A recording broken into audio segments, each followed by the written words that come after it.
point, but every now and then it's kind of handy to just throw some quick info up. So we're going to start talking about basic. One thing I'd like you guys to read is the introduction of the book 10 print that I've got linked, I think, on Canvas. It's online. You can download the PDF. It's free. They open sourced their book, and then you can also buy a printed copy if you want. But yeah.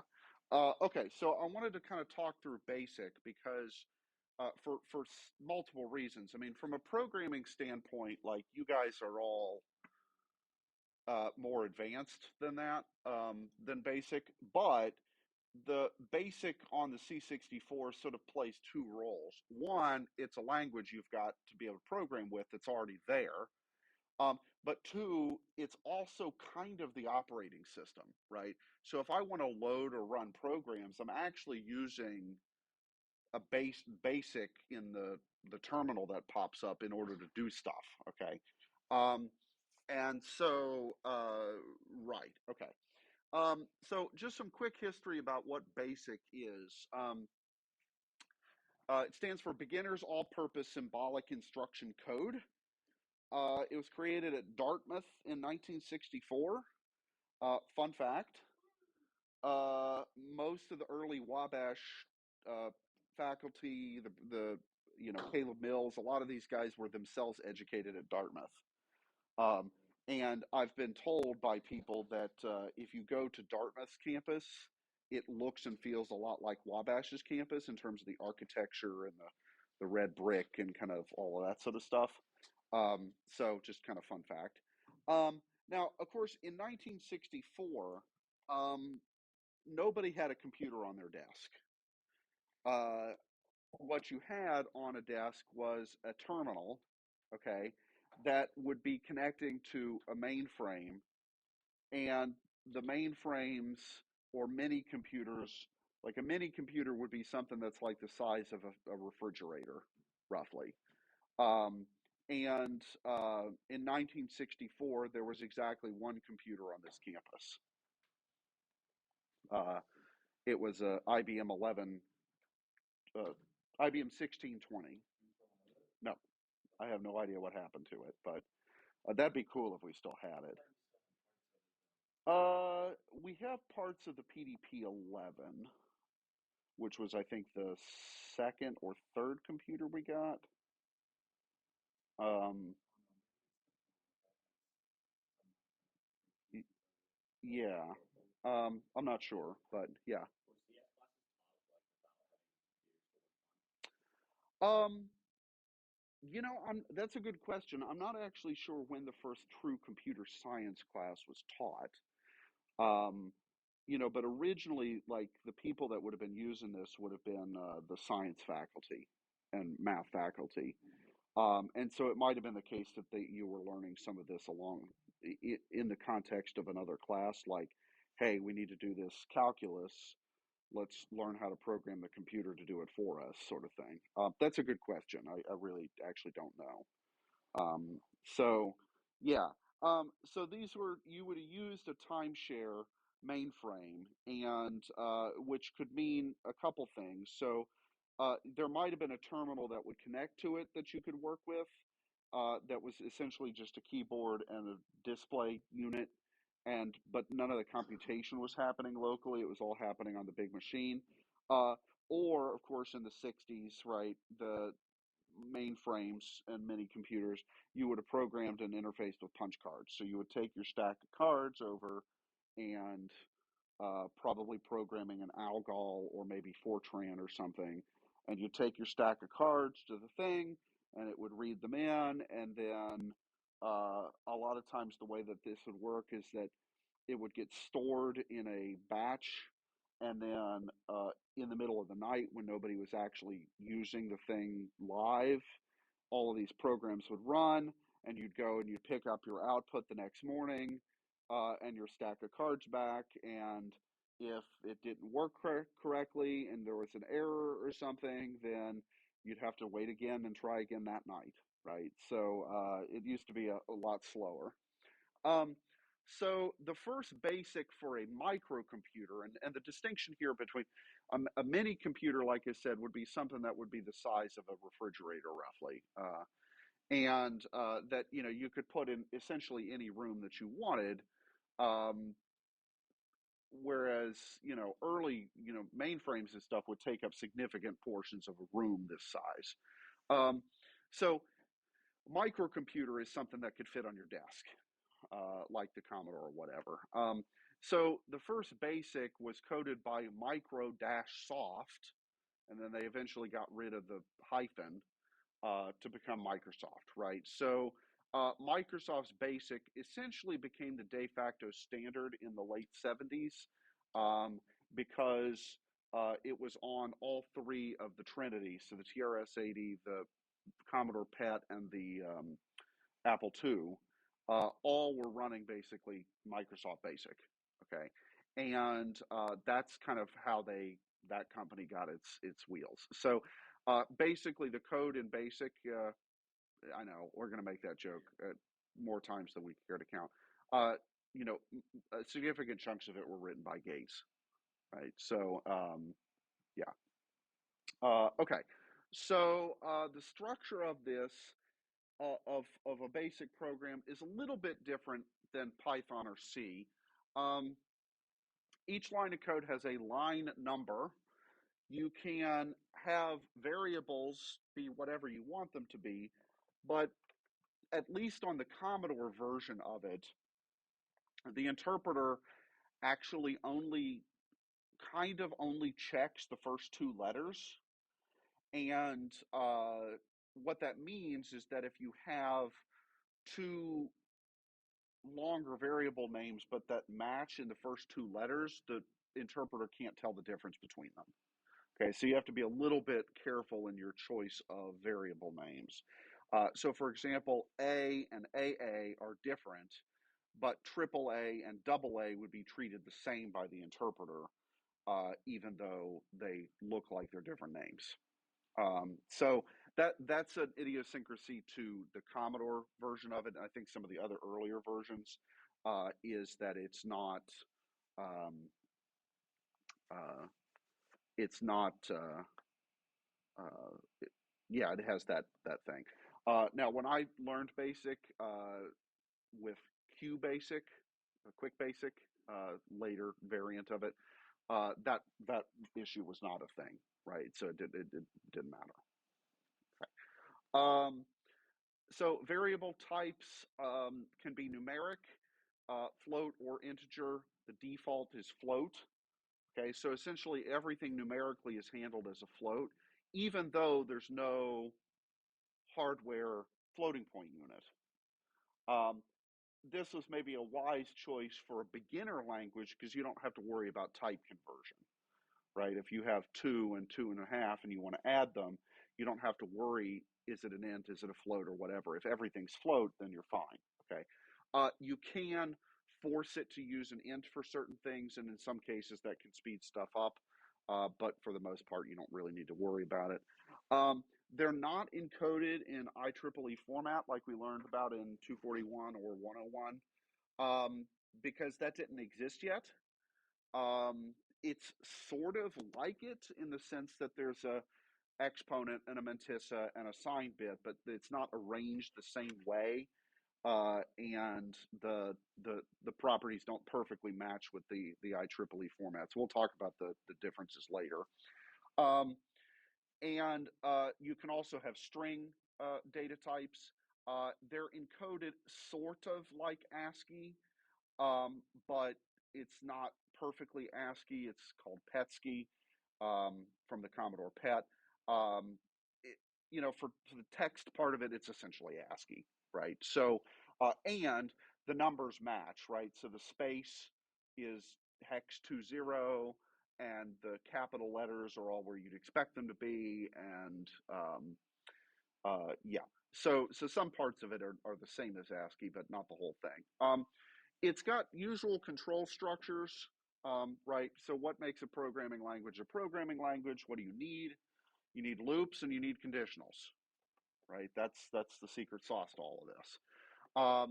And so we've got those, but they look a little different, and the line numbering thing makes them different. And in a way, it's actually a little bit more like assembly in terms of structure than it is like C or Python in terms of structure, uh, which is good for two reasons. One, it means that the interpreter, it's a little easier for the interpreter to convert between um, basic code and then into actual machine code that'll be executed. Um, but then also, like if you think of back in the day, what would be the order in which you would learn languages? You would learn basic first, and then you'd learn assembly. Uh, and maybe then you'd also learn other languages like Fortran or Pascal or Algol or COBOL or eventually C.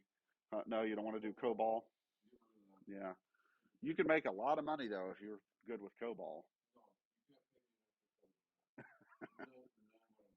No amount of money for programming in COBOL. Yeah. So, yeah. Anyway, so in some sense, it's a little bit more like assembly. Now, I think as you guys discovered, right, when you all took 241, one of the things that you can really end up with is spaghetti code, right?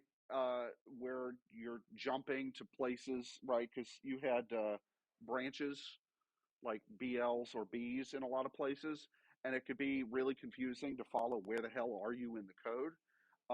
Unlike say C or Python, where it's in order. Um, and that same problem or challenge it will be an issue in basic. Okay, so it can be real easy to end up with spaghetti code in basic. Okay, and yes, this is a live class. Space mu. Um, yeah, I've got 11 students sitting in front of me, but we'll also live stream on Twitch. Okay, so let's see what else we got. So we can declare variables in a couple of ways. Um, you can use let and then the variable and its value. You don't have to use the word let.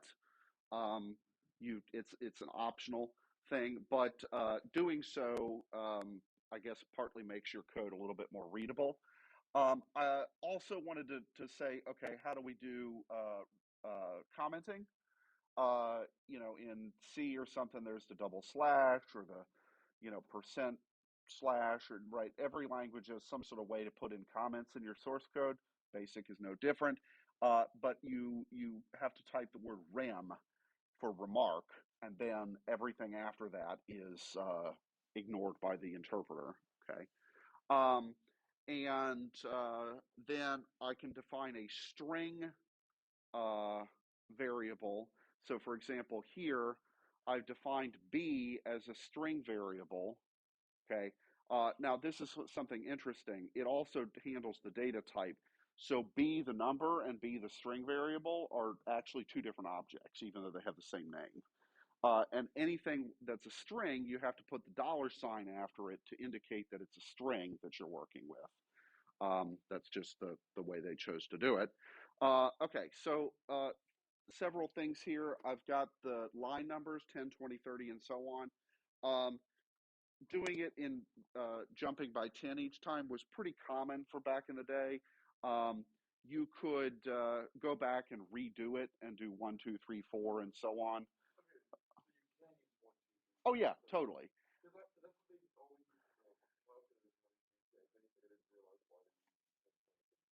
Well, so the reason that you tended to use 10, 20, 30, 40 is because that left you with a gap in between 10 and 20. And so, like, let's say that you go back and you realize you need to add something in between 10 and 20. If you've done 1 and 2, there's nothing in between them. So, if you did 10 and 20, you could put 15 in between them and not have to renumber all of your lines of code. So that's the reason that most of the time people would do 10, 20, 30. Yeah.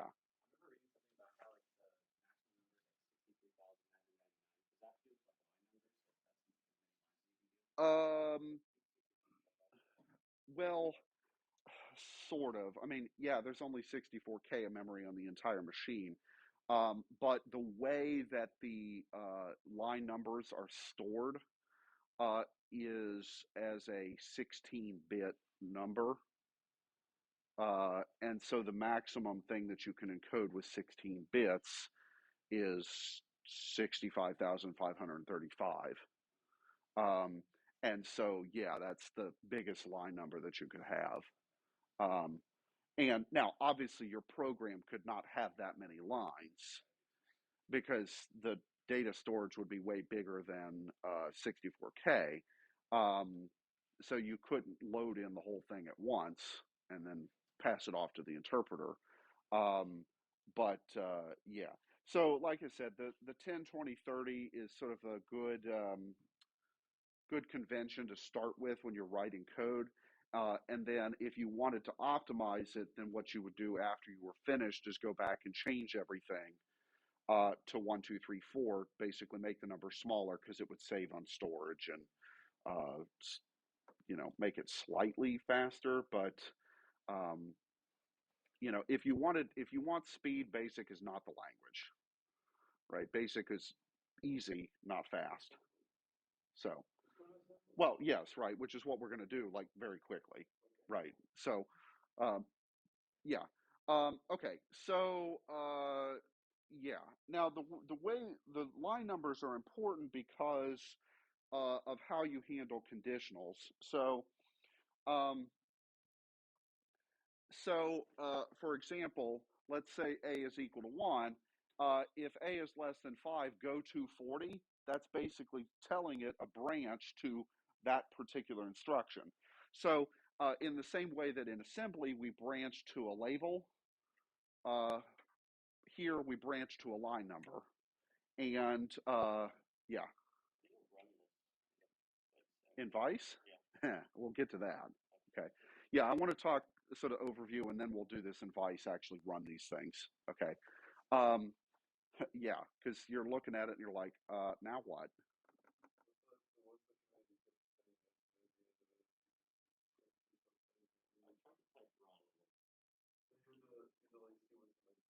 List.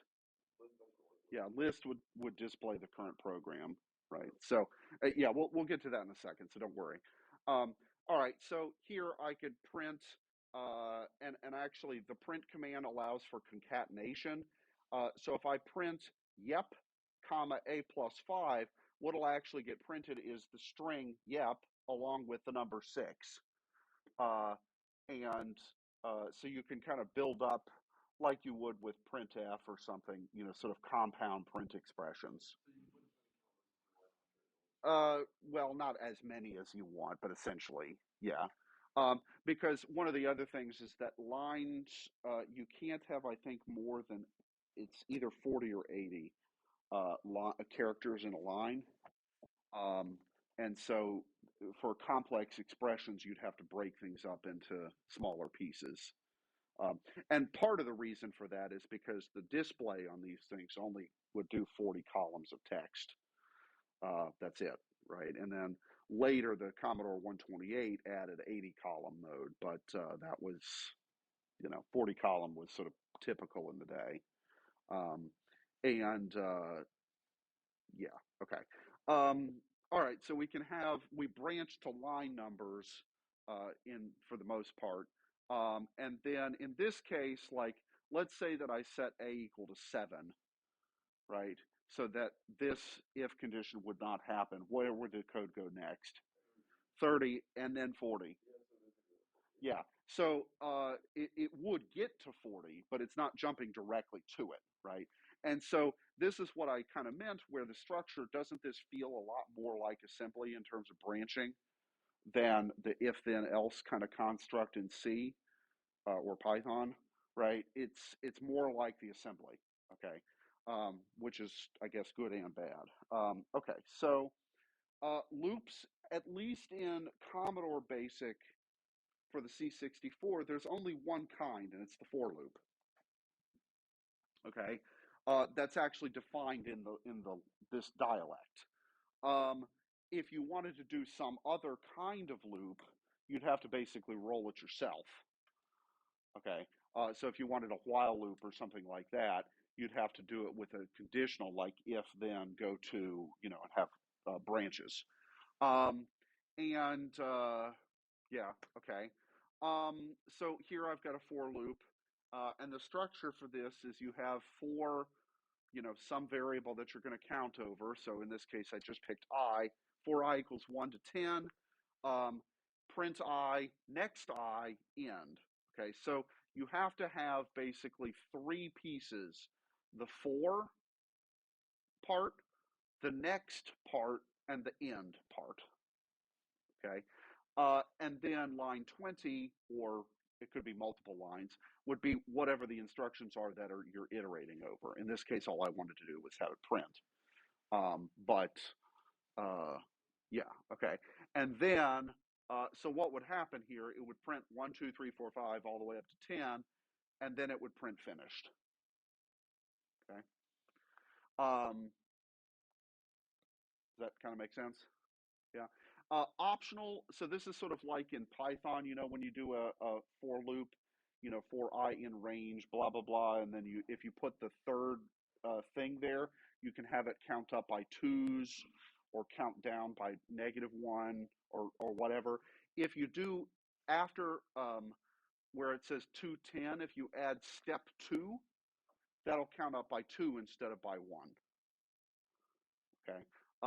And obviously you could change the, step three or step -1 if you wanted to count backwards, right? You could do whichever way you wanted to do.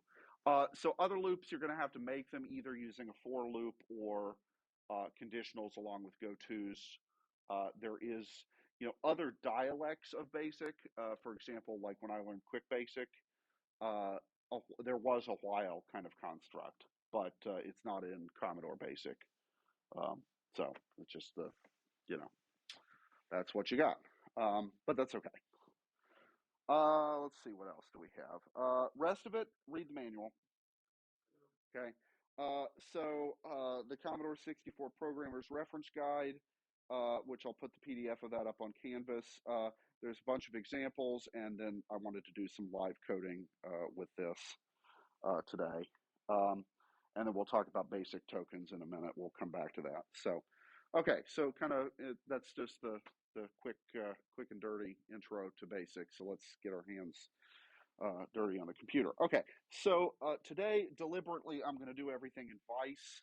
So let me kill the PowerPoint and minimize it, and then I'm going to run Vice.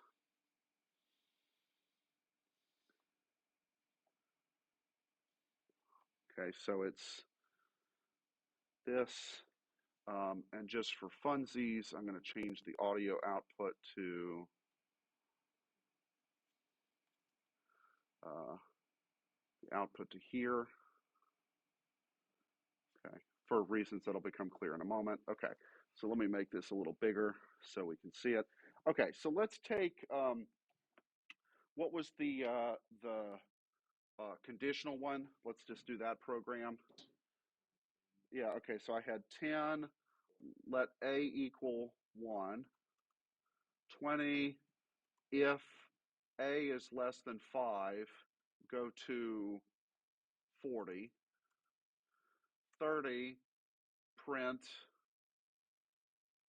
nope and A, oops, and then 40 was print yep and A plus, oops, A plus, sorry, 5. Okay, then I'm going to hit enter, and that the second time basically tells the terminal that I'm finished entering a program. Okay, if I type list, it'll print the whole code back out, and then I can run it with the run command. Okay, so it said yep 6. Okay, and you see how it put all that space in there? That's just the way it does it. Okay, now I can go back up and let's change A to be equal to 7. Oops. Okay. This time, what did it do?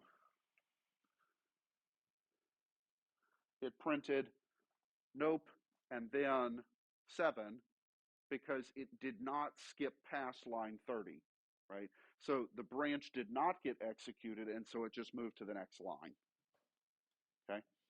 Um, okay. So again, the branch is sort of handled like assembly. Okay, so does that make sense? Yeah? Okay. Let me do another one. Let's do the loop, okay? Now, if I have a program that I've already put in. If I want to erase it and start a new one, all I have to do is type new, okay? And then if I hit list, there's nothing there, okay? So it cleared my program out of memory so that I can make a new one, okay? So let's do the for loop one. What was it? For I equals 1 to 10. Oh, yeah, sorry. For I equals 1 to 10.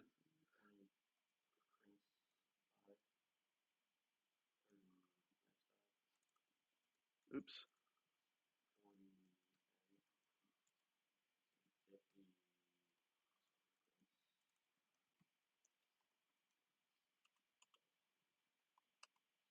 Okay, there we go. Okay, and if I run it, so let me run it again. That's not particularly fast, I think you guys will agree. Um, if we were to write this in assembly, how fast would it go? Yeah, it'll be almost instantaneous, right? And that's okay, right? Because BASIC's an interpreted language, it's going to be a little slow. But it's, as I think you guys are noticing, a relatively simple thing to program, at least at first, right? Huh? Oh, we're getting to assembly, just not right this instant. Uh, yeah, the other reason I wanted you guys to do something in BASIC is just for historical, like nostalgia. I just chose to. Oh, that's why, because end ends the program. Sorry. Let's change it. So let me actually do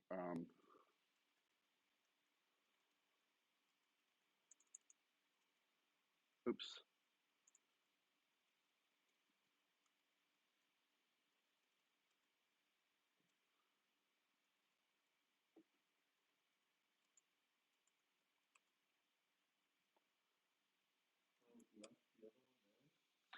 It did because I didn't hit new, and so what I did was I just changed lines 10, 20, 30, and I changed line 40, but line 50 was still there in memory. Okay, so this is why it printed finish twice. Yeah. So sorry, the end actually will end the program, right? So it's not part of the loop construct itself. Yeah, Owen.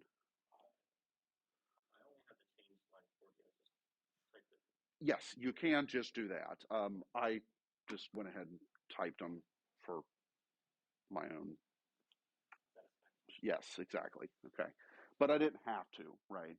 Um, yeah. So you can just type. So for example, if I change finished,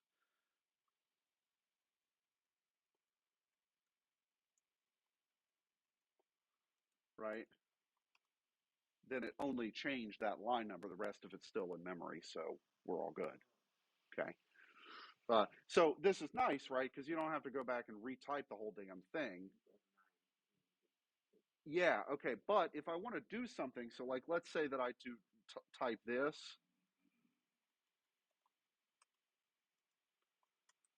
right? I can put something in the beginning, or if I put like 25 or something, I can add things to the code without having to retype the whole damn thing every time. That's why, right? Because it leaves you with the gaps. Exactly. And if you're writing a pretty complex program, you might need to go back and add something later that you didn't think about before. And leaving yourself gaps in the line numbering makes that easy. Yeah, Shane. Yeah. So that's why that was the convention, is counting up by tens.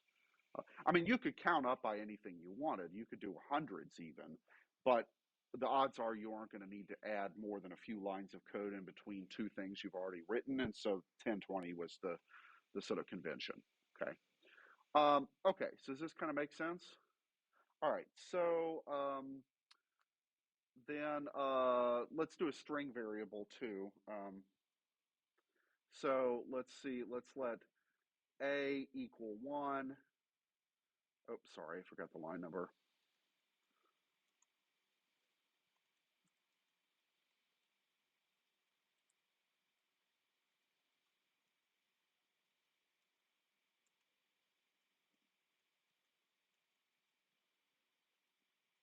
Oops.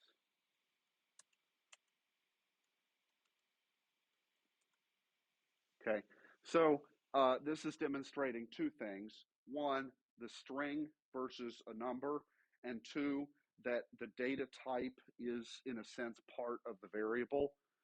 So A and A dollar sign are uh, two different things, even though their names are both A. Okay, so that's this, as you could imagine, could get you into a little bit of trouble. But if you're not careful about your variable naming, but uh, yeah. So anyway, and then it's printed the number 1, but in terms of how it's stored, it's really 1.0, right? It's really a float.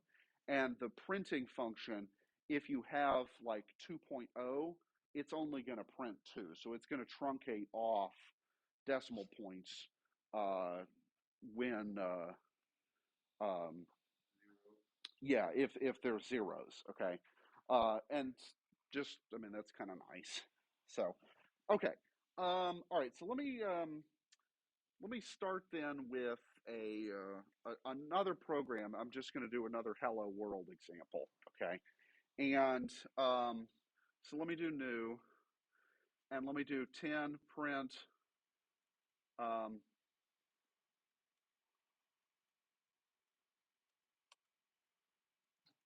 this, and of course if we run it, right? Okay, so I've got this program. It's a single line, whatever. Um, what I want to do is let's look at how, like, if how this is actually stored. Okay. Um, Now, what do you think is its storage? Well, each line of code is a string, right? It's just a bunch of characters. So, would it make sense to just store it as if it's a plain text file? In some ways, yeah, but that's not actually how it will get stored.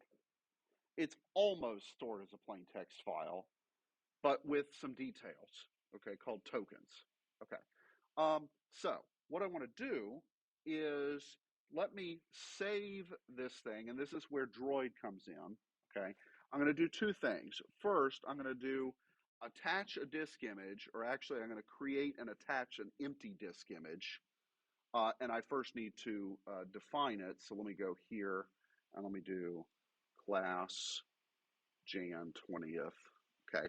Now, what I'm going to do is I'm going to um, define here a disk image.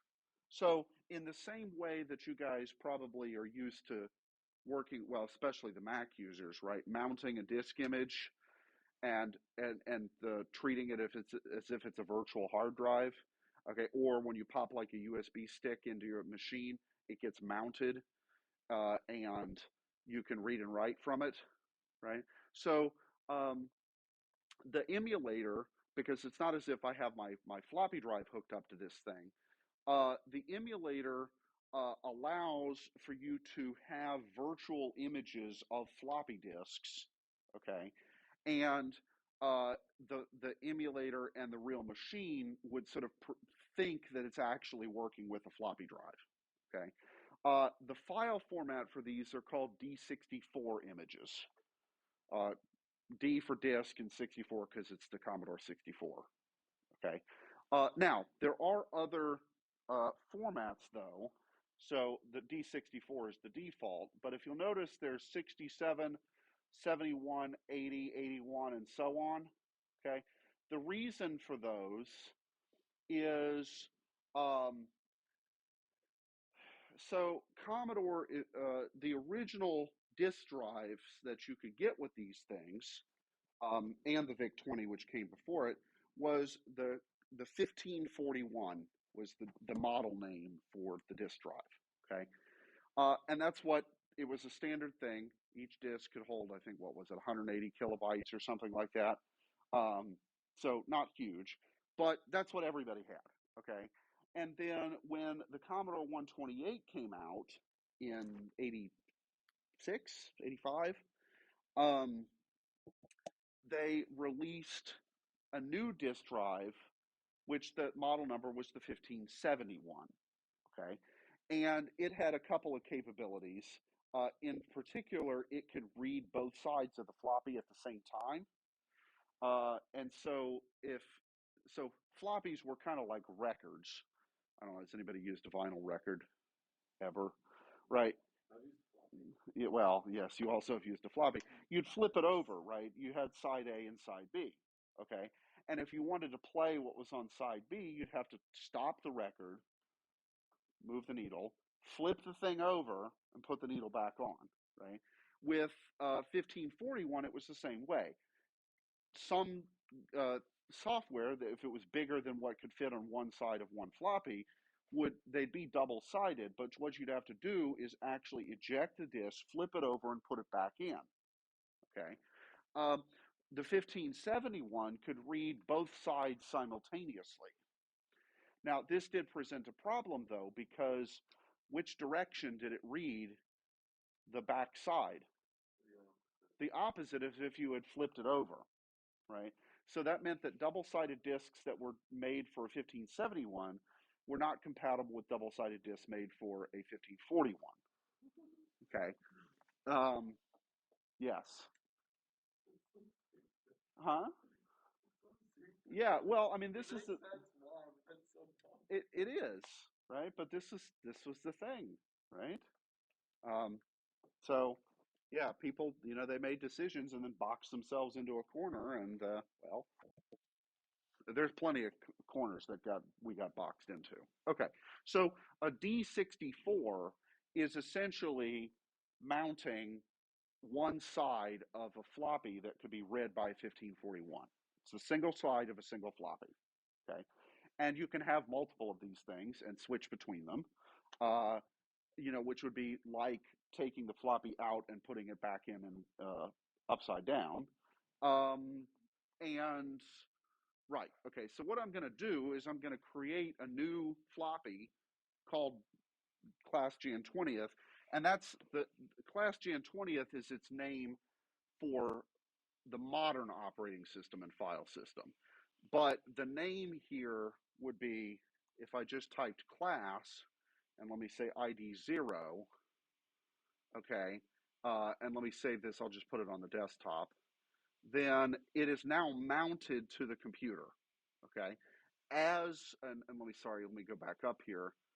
It is attached to drive number 8, okay? So the other convention here is that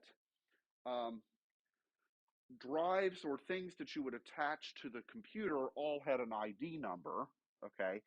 And the convention was, for example, drive number 1 was the tape drive.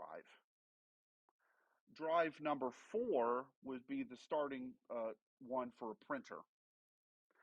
Drive number 8 would be the default for a disk drive. Okay, so if you bought a 1541, it was configured to be drive 8. It was, and you could change that, but on the 1541, you had to open it up and solder or desolder to change the drive number.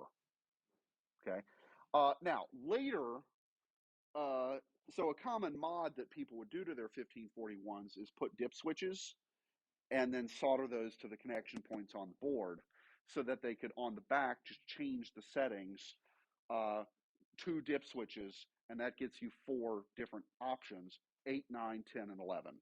Okay, and so, yeah. Now, the reason Commodore did this, where the 1541s originally were all hard coded to be drive 8, is because nobody had more than one floppy drive because they were expensive, right? And in fact, the floppy drive cost almost as much as the computer itself, right? These things were expensive back then. I know, it's kind of crazy, right? Dude, when we bought all those floppy drives, like 8 of them The discs, yes. yeah, because we got them from a shady, they're garbage, right? I mean, it's kind of like, um, do you guys remember burning DVDs or CDs back in the day? Right? There were some companies where it was more expensive, but they were more reliable. Yeah, that's the kind of the thing. I found the good supplier of floppies. It's called Athena, like Athena, but with an A instead of an E. Um, and they actually, let me show you their website because this is kind of hilarious. No,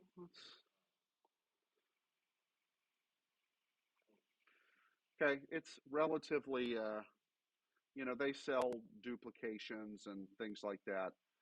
But in particular, they're authorized as a federal supplier. Okay.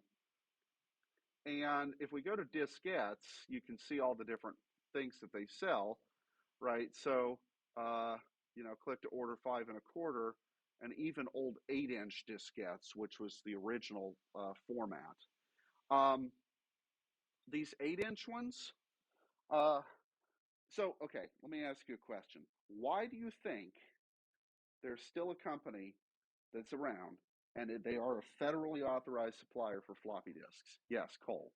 Well, I thought they don't do it anymore, but they used to use them for nuclear. They still do. They still use floppies for nuclear launch stuff. That makes sense. Yeah, because, well, in particular, I don't know about you guys, but I've seen enough movies. What do you not want to connect to the internet? The nuclear. Nuclear stuff, because that's how Skynet gets started, right? Yes. So, so nuclear launch silo control and stuff, a lot of that still is using 8-inch floppies. Um, Oh wait, it's gonna cost billions of dollars. well, there's that, but also this is what's called security through obscurity, right? No one's gonna use this. Because, No one knows it except the people that are there and know how to use it and know it, and then they teach the other people so they use it. yes, and we keep our nuclear weapons off the internet and not being used. No, other countries do too. Um, well, okay, so I would imagine that the Russian stuff is still using pretty old period technology. I don't know exactly what the Russian, fire control system and stuff would have been, but my guess is that it's similarly archaic, which is both frightening and a good thing. It's sort of simultaneously scary and not scary. Well, I don't know.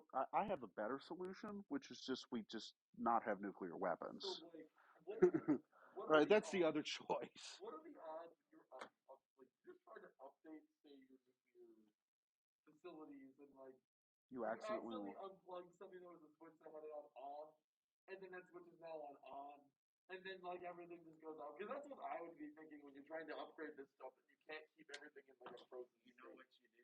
Well, there's a couple of safety mechanisms for that. Breaker, and you just go and off. But launch control, and I'm pretty sure this is the case, one person cannot do it. It takes multiple people deliberately so that you couldn't have one person go nuts and try and launch, right? So, for example, it'd be the kind of thing where two people had to put a key in and turn the key, but the key, like where you would put them, were like 10 feet apart, so that there was no way that one person could simultaneously turn both keys. Yeah, you'd have to have some sort of like grabber thing, but like, right, yeah. I mean, we've seen enough movies where this goes wrong. I mean, like I said, I would rather the solution just be that we don't have nuclear weapons. Maybe we keep a small stockpile for when there's a planet-destroying asteroid on the way, but otherwise we just don't have nuclear weapons. No, we could have nuclear power without having nuclear weapons. No, because you don't have to refine the material. Well, okay, but actually, two things. One, uh, nuclear weapons and nuclear power don't use the same isotopes. What's in a nuclear power plant? What uranium 235? Okay. Well, it's refined to about 20% U 235. Okay. U 238's not won't sustain a chain reaction.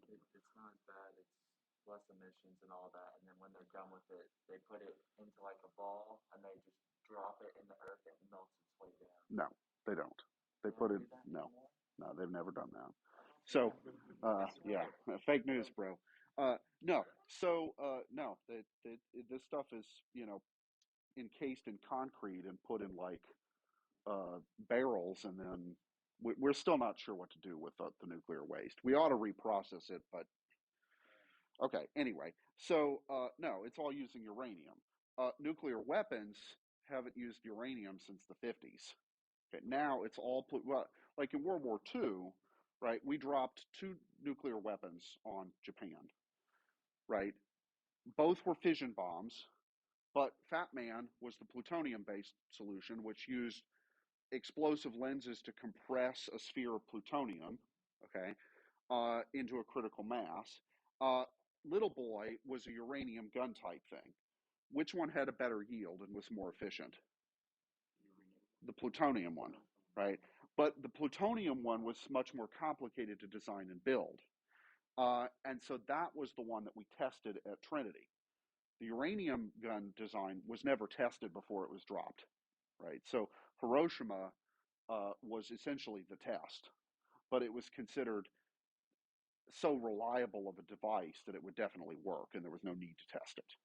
The plutonium one, it was felt that the test was definitely needed. So yeah. Now, of course, nowadays there's two differences. One, these are all hydrogen bombs, right? And the way that those basically you use a fission bomb to start off the fusion reaction to get the energy to get the fusion going. But that initial fission is all plutonium nowadays, and it has been since the 50s because uh, you get way more bang for your buck, and it's much more powerful than the uranium version. Okay, so anyway, so if we got rid of nuclear weapons tomorrow, we'd still perfectly have nuclear power because they're in two completely separate. The isotopes you need for one versus the other are different. Okay, now if you're a clandestine state, like if you're Iran or North Korea, right, you process uranium. And this is sort of the problem because if you want to make uh, a power plant, you need like 15, 20% U-235. If you want to make a bomb, you need like 80 something percent, right? So the same stuff that you would process the uranium with, you just do it more and you've got nuclear weapons material as opposed to power plant material, right? So this is sort of the issue with like Iran, for example, uh, that the same stuff that they would use to have nuclear power in the country, if they used it for evil purposes, could produce a weapon. Um, but yeah. So anyway, okay. Well, I don't know. I mean,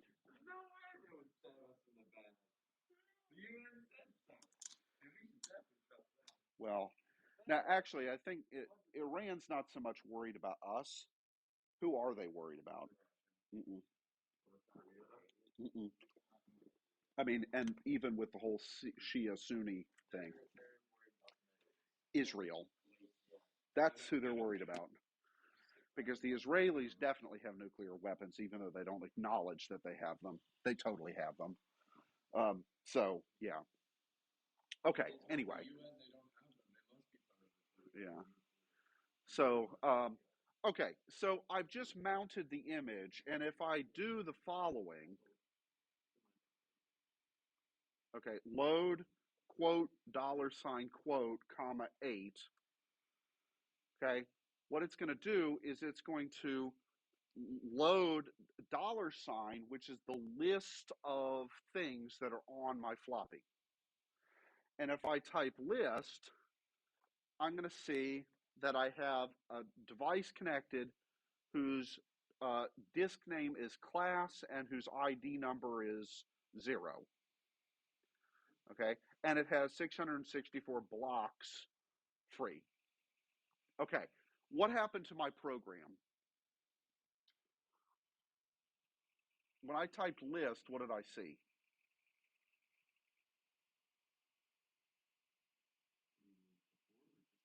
Just now. The contents of the disk, which right now is nothing, right? But where'd my program go? It's gone. Okay. So what I've done actually, this load $ 8 is saying, hey, send a command to the disk drive to produce a list of the contents of the disk. And which disk drive am I sending this command to? Number 8. Okay. And then when I hit, so what it's doing is essentially producing a basic program that has the contents of the disk listed. So the program that I just created is gone. Okay, so let me retype it in. All right, so let me do new. Okay, and so let's do 10 print, oops, hello world. Oops. Okay, and now if I hit list, there's my program. Okay, yes. The 02A. So 0 was the ID number I made. I'm not sure why the 2A is there, but don't worry about it. Yeah. Okay. So if I want to save this program to the disk, what I'm going to do is I'm going to hit save. I'm going to give it a name, and I'm going to say which disk do I want to save it to. Okay. My program, and I could call it whatever I want. Okay. And if I hit enter,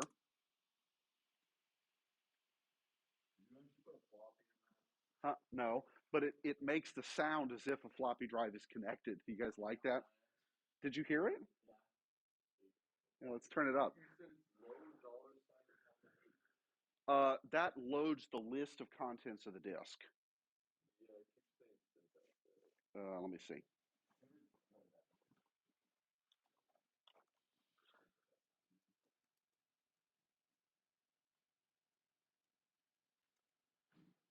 Right. Uh-huh.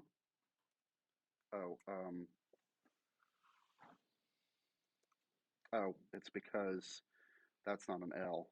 This is different than this. Yeah. So load $. That looks so similar to an L. That Yes. is damn near the same thing as an L. Okay. Now hit list.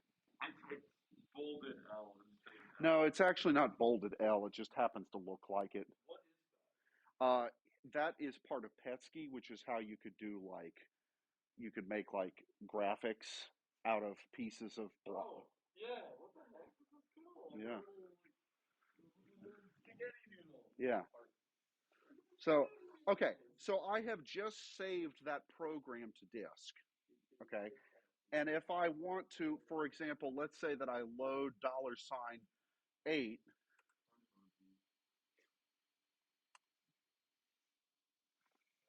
Isn't that great? Yeah, that's how it sounds. I mean, yeah, they probably did actually. Okay, so there it is, my prog.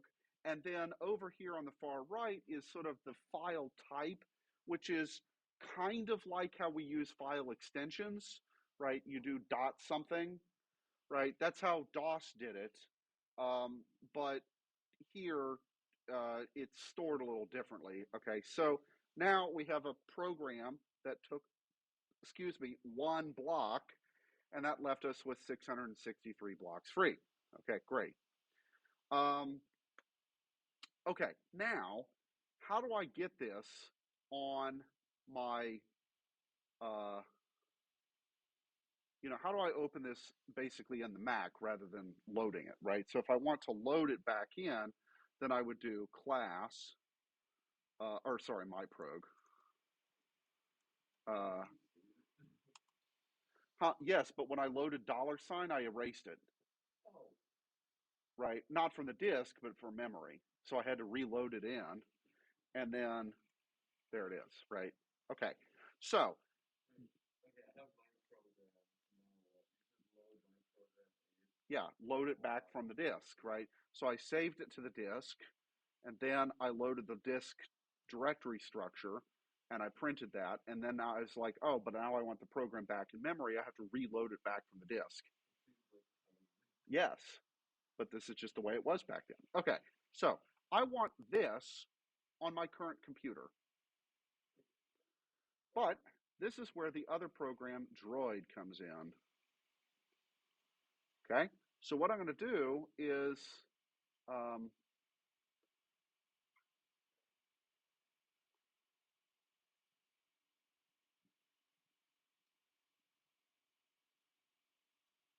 okay, on this I have where did I put it on the desktop? That's where I want to go. Okay, I have my D64 file. Okay, and if I double click that, I have now mounted it. Um, and you do have to be a little bit careful about writing and reading from the disk thing, both on Vice and in this thing simultaneously. But this file, okay, I can take my program, select it, and hit copy file, and it will copy it from the virtual image over to here as myprog.prg for program, okay, which I can then view.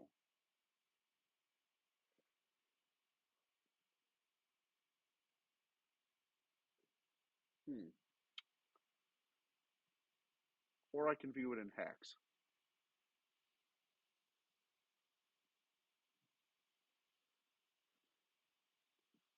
Okay, where's print and where's 10? They're not there, are they? Yes. It's not stored in plain text. It's stored in mostly plain text, but the word print has been replaced with a single byte called a token. Okay. And so what we're going to talk about, right, is the file structure for how this data is actually stored. Well, that hex is just a representation, but yeah. But yeah, so we have to look at this in hex. Okay. All right. So let me go back over to the PowerPoint because I've got it color coded to make it a little easier to see. Um, all right. So where was I? Okay.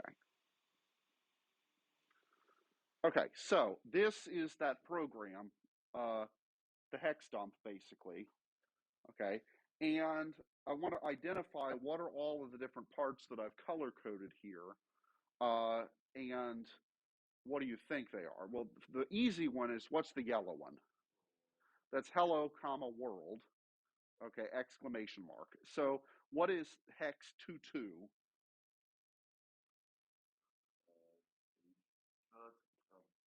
It's the quotation mark. 48 is the capital H. By the way, you remember in ASCII there was a separate lower and uppercase? Not in PETSCII. There's only uppercase, okay, or only lowercase. Uh, and the way that you switched between those was not by, um, you actually changed which graphics you used to put those on the screen rather than having a separate encoding for uppercase and lowercase. Okay, so two upper and two lower, like I had you guys do, or the SpongeBob thing in 241. We can't do that here. There is literally only one case of text, and it's just how it's displayed that's different. Okay, so that's one major difference from ASCII. However, the quotation mark and where all of the capitals are matches how it is in ASCII. So that's nice, right? Because the 48 hex is capital H in regular ASCII, just like we did in 241. Okay, so that's all the same. All right, now the rest of this is the fun part. Okay, what is 20 that's sort of in the middle of the first line there? That's the space. Okay, they are irrelevant to the interpreter, but whether you put them in or not, you want, like, wouldn't it be annoying if you put in a space and then when you listed the program there wasn't the space there? Yeah, exactly. So the interpreter will ignore spaces, but if you put them in, that's your choice. Okay. So yeah, so the 20 that's not highlighted, the one thing up there that's not highlighted, is just the space that I put in the program, which I didn't have to put in, but I chose to. Okay. Now, 0108 at the beginning, highlighted in green. Okay. Sort of. Okay, but so this is something that you guys are going to just have to get used to. What what's the memory format, or sorry, the memory on this machine? What's the address space for memory? How many chunks do we have? No, that's on the disk, the number of blocks. I mean, like in RAM. 64K, right? How many bits does it take to encode any address if it's a 64-bit address space? Or sorry, 64 kilobytes worth of address memory. How many bits does it take to encode an address? 64 bits on a modern computer, but back then, how many bits would the memory, the address, not the contents, the address? 16, right? What's 2 to the 16th? 65,536.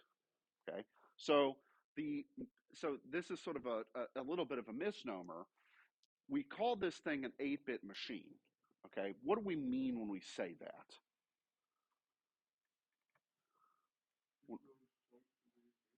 Well, it means that the registers are 8 bits, right? It works with numbers in 8-bit form.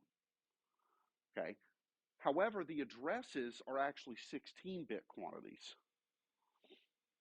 Right? If we only had an 8-bit address space, how many mailboxes would there be? 256, right? Which is not a whole lot, right? That was the Brookshire machine. It only had 256 bytes of memory. That's it. Okay, but it also only had an 8-bit address space. Okay, so the machine here, its registers operated in 8 bits, with one exception, obviously, that the instruction, the program counter was the 16-bit register because it's pointing to a location in memory, and that the addresses are all 16-bit numbers. Okay, but it's only loading in 8 bits at a time. So the 0108 is really 0801. Or sorry,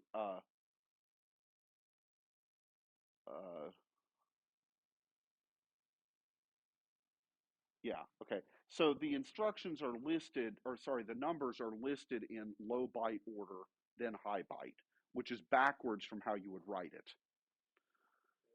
Get used to that, okay? And the reason is that as this stuff would be read in, you would load 01 into the low 8 bits of the address thing, and then you would load the second part into the high 8 bits. But it was always low byte, then high byte, even though we write it high byte, then low byte. Okay. Is that annoying? Get used to it, right? Just get over it. Okay, so 0801 is, or sorry, 0108 is always going to end up being the very first thing in the file because that basically says where in memory this thing is going to get loaded into. Okay. Then The next thing that's in pink is a pointer to where the next line of code would begin in memory. Okay. Now, in our case, we only have a single line, so we'll talk about that in a minute. But if we had multiple lines, this is basically how BASIC knows where the next line actually starts. Because if I only type in, for example, let a equals 1, that's a pretty short line. Wouldn't it be really wasteful to have a bunch of blanks there before the next line? Yeah. So this is how you got around that. You had a pointer to where the next line would be in memory. Okay. Then the red thing is the line number encoded. Now, what was the line number for this? Okay. So why do I have OAOO?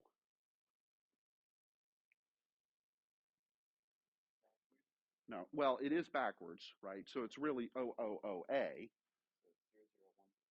Okay. But what is A? 10, right? So in hex, exactly. So in base 10, like I write it, I write 1, 0, 10. Okay. But in hex, it's 0A. Okay. So this is why the line number, the biggest one that you can have, is 65,535, because it's actually stored as a 16-bit number, low byte, high byte. Okay. Okay. Does that make sense? Yay? Oui? Uno. Okay. All right. Good. Now, 99 that's highlighted in blue, okay, that is the token for the print commands. So all of the commands and the keywords and whatnot in BASIC all have a different byte assigned to them to take what is a 5-byte thing to type the word print and condense it down to a single byte for storage. That's nice because it saves space. Now, do we have to worry about any of this nowadays? No. Why? Because memory is cheap and you've got gajillions of bytes available, right? How much memory was on this thing, right? 64K. And that was like, oh my God, this is the most amazing thing ever, right? In 1982. Okay, so that the purpose for that is to save on memory space. Okay, okay. Then the 20 that we already talked about that I did not highlight is the space that I typed in my source code, which I didn't have to, but I chose to. Okay, the stuff in yellow is my string encoded in PETSCII, but essentially for our purposes, the string part of it is in ASCII. Okay, and then every line is ended with 00. Okay, so in the same way that when we were dealing with strings in C or in assembly, we null terminated them. Here, each line is null terminated. Okay, and then the program is double null terminated, and that's the zeros at the end that are in pink. Those are the end of every single one. No, the double zeros is at the end of the program. That denotes that the program is finished. So it's sort of double null terminated.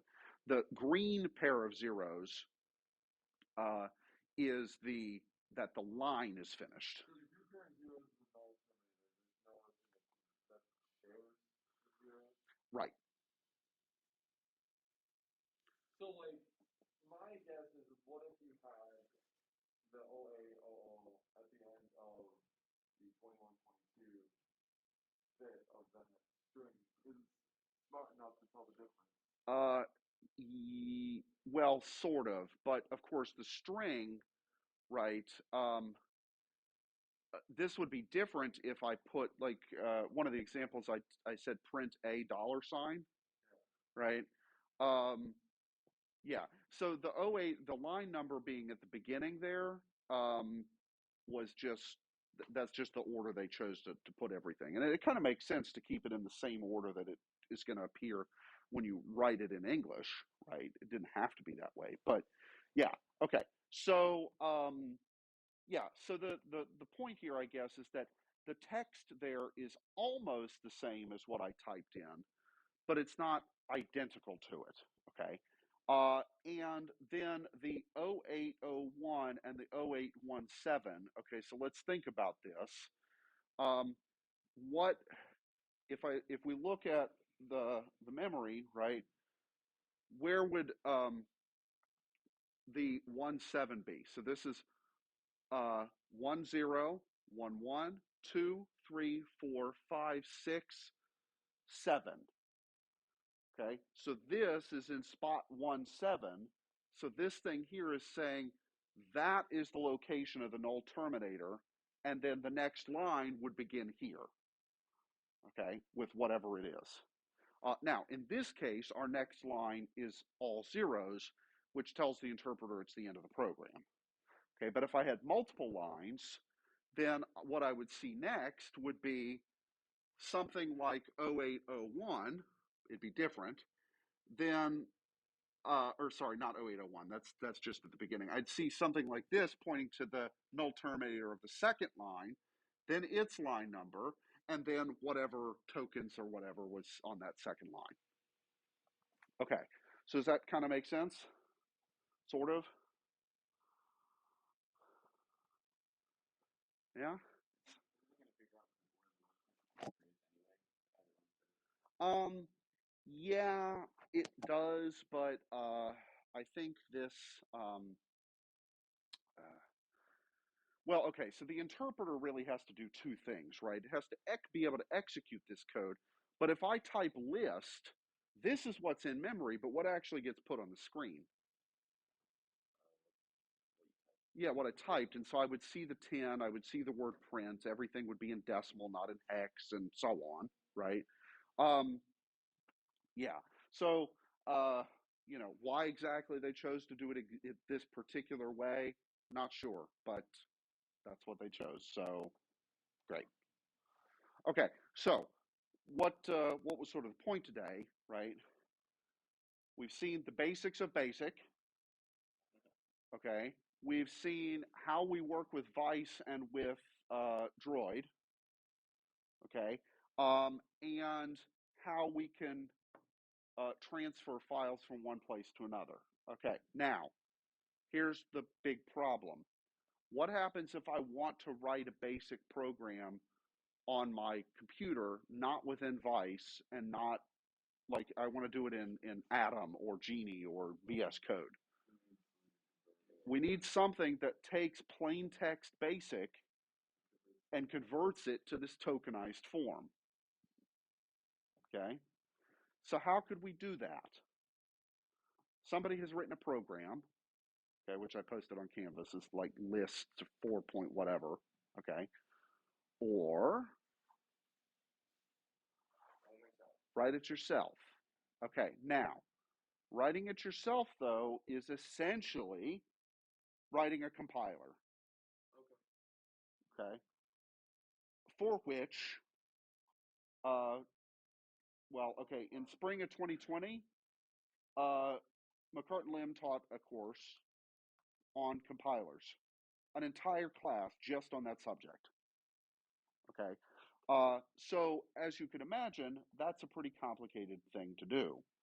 Um, to write the entire compiler that could deal with the entire language. I'm going to have you guys do sort of a little piece of one, but not the whole damn thing because that's not the point of the class. Yeah. Okay. Um, so, yeah, how could we do this, though, do some of this conversion? Well, what programming language are you guys most comfortable with? Who votes Python? Who votes C? Okay. Who votes assembly? 64, like AR64 assembly.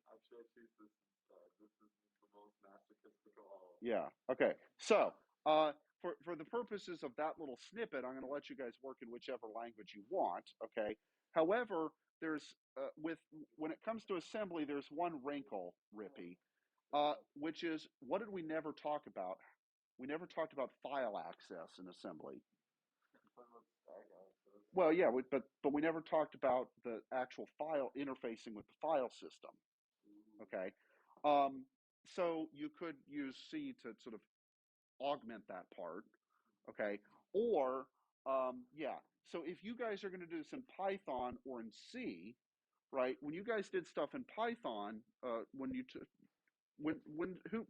Sorry, let's go back. When you all took 111, right?